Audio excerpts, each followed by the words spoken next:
Symptom जो हैं ते हाँ जी हाँ जी इंज ही हुंदा ਇਹਦੇ ਚ ਕਿਹੜਾ ਅੱਲਾ ਮਾਫ ਕਰੇ ਗਲਤ ਹੈ ਅੱਲਾ ਪਾਕ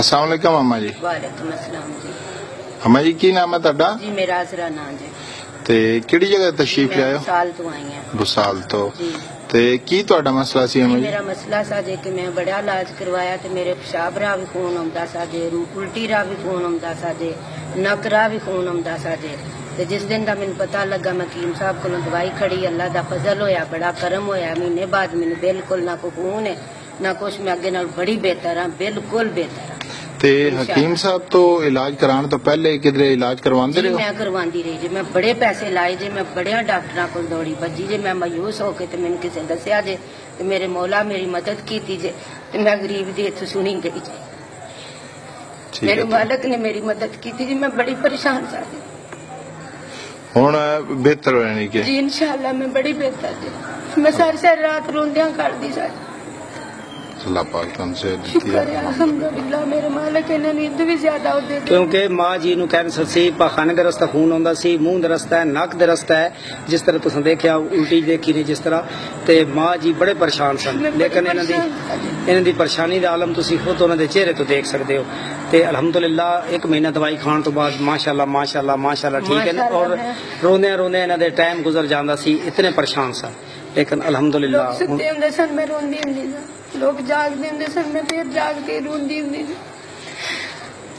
ਅੱਲਾਹ ਪਾਕ ਨੇ ਮਾਸ਼ਾਅੱਲਾ ਤੁਹਾਨੂੰ ਸੇ ਦਿੱਤੀ ਹੈ ਤੇ ਹੁਣ ਮਾਸ਼ਾਅੱਲਾ ਕਾਫੀ ਬਿਹਤਰ ਹੋ ਤੁਸੀਂ। हाँ जी अल्हम्दुलिल्लाह ਖੂਨ ਵਗੈਰਾ ਬਿਲਕੁਲ ਰੁਕ ਗਿਆ बिल्कुल रुक गया ਜੀ 1 ਮਹੀਨੇ ਦੀ ਦਵਾਈ जी ਖਾਣ ਨਾਲ। बिल्कुल मैनू बड़ा फर्क जे मैनू जड़ी सौड़ सी वो भी बिल्कुल कोई नहीं मैं अल्लाह दा शुक्र अदा करनी है मौला जेड़े सुनदे ने वो भी इत्थे आउण ते अपने अल्लाह कोलों माफियां मांग के ते इत्थे आके ते दवाइयां लैण ते अल्लाह उन्हां नूं भी सेहतयाब करे मेरा मौला अपने हबीब दा सदका अपनी वालदैन दा सदका ਆਮੀਨ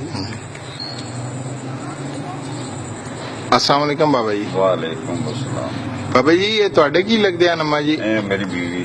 ਅੱਛਾ ਤੁਹਾਡੀ ਵੀ ਹੈ ਤੇ ਇਹਨਾਂ ਦੇ ਬਾਰੇ ਕੋਈ ਡਿਟੇਲ ਦਿਓ ਕੀ ਮਸਲਾ ਸੀ ਇਹਨਾਂ ਦਾ? ਇਹਨਾਂ ਦਾ ਮਸਲਾ ਹੈਪੇਟਾਈਟਸ ਇਹਨਾਂ ਦਾ ਸੀ ਤੇ ਉਹ ਇਲਾਜ ਕਾਫੀ ਅਰਸੇ ਤੋਂ ਕਰਾ ਰਹੇ ਸਨ। ਅੱਛਾ ਇਹ ਜਿਹੜੀ ਖੂਨ ਦੀ ਉਲਟੀ ਆ ਜਾਂਦੀ ਹੈ ਜੀ ਅੱਛਾ ਮਤਲਬ ਨੱਕ ਵੱਲੋਂ ਆ ਜਾਣਾ ਪਿਸ਼ਾਬ ਨਾਲ ਆ ਜਾਣਾ ਅੱਛਾ ਅੱਛਾ ਤੇ ਉਹ ਅੱਲਾ ਦੀ ਮਿਹਰਬਾਨੀ ਨਾਲ ਇਹ ਜਿਹੜੇ ਹਕੀਮ ਸਾਹਿਬ ਹਨ मोहम्मद खान सिपरा साहब। ਮੁਹੰਮਦ ਖਾਨ ਸਾਹਿਬ ਇੱਥੋਂ ਆਪਣਾ ਮਲਕਵਾਲ ਤੋਂ हाँ जी ਉਹ ਇਹਨਾਂ ਕੋਲ ਦਵਾਈ ਲੈ ਗਏ महीने अच्छा। बाद ਤੇ ਉਹ ਮਹੀਨੇ ਦੇ ਵਿੱਚ ਅੱਲਾ ਕੀਤਾ ਤੇ ਨਾ ਖੂਨ ਦੀ ਉਲਟੀ ਆ ਰਹੀ ਹੈ ਨਾ ਛੋਟੇ ਪਿਸ਼ਾਬ ਦਾ ਰਸਤਾ ਹੈ ਨਾ ਮੂੰਹ ਦਾ ਰਸਤਾ ਹੈ ਨਾ ਨੱਕ ਦਾ ਰਸਤਾ ਹੈ ਕੋਈ ਉਲਟੀ ਛੁਲਟੀ ਸਭ ਰੁਕ ਗਈ ਹੈ ਬਿਲਕੁਲ ਠੀਕ ਹੋ ਗਏ ਬਿਲਕੁਲ ਠੀਕ। अच्छा हकीम साहब जी तो माशाल्लाह दवाई भी बहुत सस्ती है ते बिल्कुल बड़ी सस्ती दवाई है जी बड़ी सस्ती दवाई है आई कोई शय नहीं मैं तो जी होम्योपैथिक का इलाज बेटा जी करवाया जी कितना होम्योपैथिक बड़ा मैं 1.5 लाख उथे लाया जे मैं तो दस ही नहीं सकती मैं किन्ने को लाख ला चढ़े ने किन्ने गिना मतलब डॉक्टर साहबान को बड़ियां जो मैं मंडियों दवाई जिथे जिथे मैनू कोई आंदा रहा इथे जा ते मैं दवाइयां ना खून दी उल्टी रुकी ना है मेरी ना खून दी उल्टी रुकी ना मेरी सौड़ मुक्की ना मेरी दिन ब दिन टेंशन ही टेंशन सारी सारी रात मैं रोंदियां कट जांदी ना मैनू कोई समझ आनी ना मेरी नमाज ना मेरा रोजा ना मेरा कोई हिसाब किताब जिस दिन दी मैं इत्थे आई जे मैं अल्लाह दे लख लख शुक्राने दे करोड़ां अरबां शुक्राने दे कि मौला ने मेरी सौड़ भी मुक गई है मेरी उल्टी भी मुक गई है मेरी सारियां बीमारियां ही मुक गई अल्हम्दुलिल्लाह शुक्र है अल्हम्दुलिल्लाह बाबा फोन नंबर ਤੁਹਾਡਾ ਕੀ इन्हां है? नूं मदीने ਮੇਰਾ अल्लाह ले ਫੋਨ ਨੰਬਰ ਹੈ 0345 0345 0 0 111 111 792 792 ਇਹ ਤੁਹਾਡਾ ਨੰਬਰ ਕੇ ਇਸਮ ਸ਼ਰੀਫ ਤੁਹਾਡਾ ਕੀ ਨਾਂ ਤੁਹਾਡਾ? ਮੁਰਾਦ ਅਲੀ ਮੇਰਾ ਨਾਮ। ਮੁਰਾਦ ਅਲੀ ਤੇ ਅੰਮੀ ਦਾ ਕੀ ਨਾਂ ਹੈ? ਅੰਮੀ ਮੇਰੀ ਦਾ ਸੀ मेरा ਅੱਛਾ ਘਰ ਵਾਲੀ ਦਾ? ਅਜ਼ਰਾ ਬੇਗਮ ਯਾਨੀ ਤੁਹਾਡੇ ਘਰ ਵਾਲੀ ਦਾ ਅਜ਼ਰਾ ਬੇਗਮ ਨਾਂ ਹੈ ਤੇ ਤੁਹਾਡਾ? ਮੇਰੀ नहीं नहीं ਜੀ ਜੀ ਤੇ ਹੁਣ ਤੁਸੀਂ ਮੁਤਮਿਨ ਹੋ ਹਾਂ ਠੀਕ ਮੁਤਮੈਨ ਤਾਂ ਹੀ ਅਸੀਂ ਆਏ ਤੁਹਾਡੇ ਕੋਲ ਕੋਈ ਗੱਲਬਾਤ ਹੈ ਤੁਹਾਡੀ ਜ਼ਿਹਨ 'ਚ? ਨਹੀਂ ਹੋਈ ਤਾਂ ਸਿੱਧਾ ਸਿਲਸਾ ਕਿ ਮੈਂ ਦਵਾਈ ਲੈ ਚੱਲੇ ਆ ਕੋ ਅੱਲਾ ਕਰ ਸਿੱਤੇ इंशाल्लाह जी इंशाल्लाह इंशाल्लाह इंशाल्लाह अस्सलाम वालेकुम हकीम साहब। बिस्मिल्लाहिर्रहमानिर्रहीम नाम नसल्ली अला रसूल करीम बिस्मिल्लाहिर्रहमानिर्रहीम जी हकीम साहब अम्मा जी ਤੁਹਾਡੇ ਜ਼ੇਰੇ ਇਲਾਜ ਹਨ ਇਹਨਾਂ ਨੂੰ ਕੈਂਸਰ ਸੀ ਔਰ ਮਾਸ਼ਾਅੱਲਾ ਅਲਹਮਦੁਲਿਲਾ ਅੱਜ ਬਿਲਕੁਲ ਬਿਹਤਰ ਹਨ ਔਰ ਬੜੇ ਖੁਸ਼ ਵੀ ਹਨ ਤੇ ਇਹਨਾਂ ਦੇ ਬਾਰੇ ਕੋਈ ਡਿਟੇਲ ਦੇਣਾ। ਬਿਸਮਿਲ੍ਲਾਹਿਰਰਹਿਮਾਨਿਰਰਹੀਮ। ਅਮੀਰਾਂ ਨੇ ਖੂਨ ਦੀ ਉਲਟੀ ਆਂਦੀ ਸੀ, ਜਿਸ ਤਰ੍ਹਾਂ ਤੁਸੀਂ ਤਸਵੀਰ ਦੇ ਵਿੱਚ ਜਦੋਂ ਪਹਿਲੇ ਫੋਕਸ ਕੀਤੀ ਦੇਖਿਆ, ਔਰ ਖੂਨ ਦੀ ਉਲਟੀ ਆਂਦੀ ਸੀ, ਨੱਕ ਦੇ ਰਸਤਾ ਖੂਨ ਆਂਦਾ ਸੀ, ਮੂੰਹ ਦੇ ਰਸਤਾ ਪਖਾਨਾ ਵੱਡੇ ਦੇ ਰਸਤਾ ਹੈ, ਛੋਟੇ ਪਿਸ਼ਾਬ ਦੇ ਰਸਤੇ ਵੀ ਆਂਦਾ ਸੀ, ਔਰ ਇਹਨਾਂ ਨੂੰ ਹੈਪੇਟਾਈਟਸ ਵੀ ਹੈ ਸੀ।